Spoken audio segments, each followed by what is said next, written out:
देखकर हंसते हुए बोले, देख मैंने बुला लिया, अब जाते हैं। और बाबा जी पंत जी के साथ गाड़ी में बैठकर चले गए।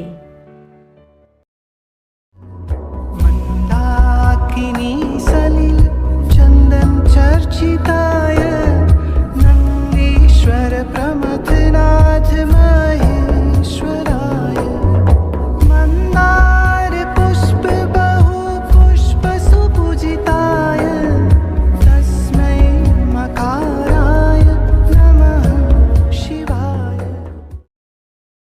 लखपत सिंह रघुवंशी बरेली के कमिश्नर थे।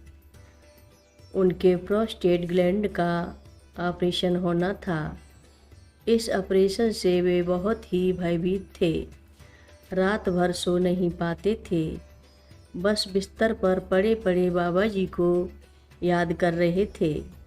उनका आर्तनाद बाबा जी तक पहुंच गया और बाहर का दरवाज़ा ज़ोर से खटखटाया गया। घर के सभी लोग घबरा गए कि कहीं डकैत तो नहीं आ गए। बहरहाल रघुवंशी ने उठकर दरवाज़ा खोला तो बाबा जी दरवाजे पर खड़े थे। वे कमरे में आए और बोले, तूने हमें याद किया था, हमें नर्मदा के तट से यहाँ आना पड़ा। बाबा जी ने उन्हें निर्भय होकर ऑपरेशन कराने का आदेश दिया। बाबा जी की कृपा से मन को बहुत शांति मिली।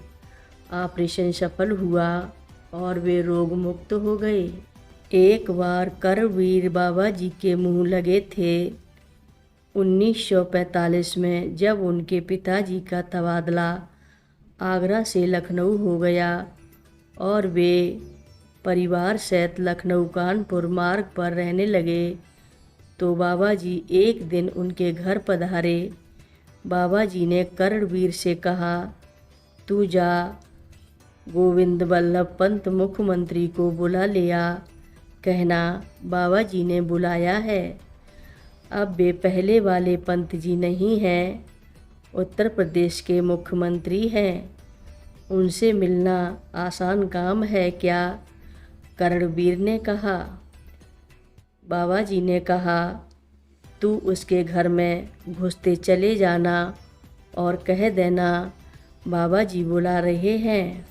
मैं कहूँगा तो तब जब कोई घर में घुसने देगा, पकड़कर बंद कर दिया जाऊँगा, जमानत भी नहीं होगी।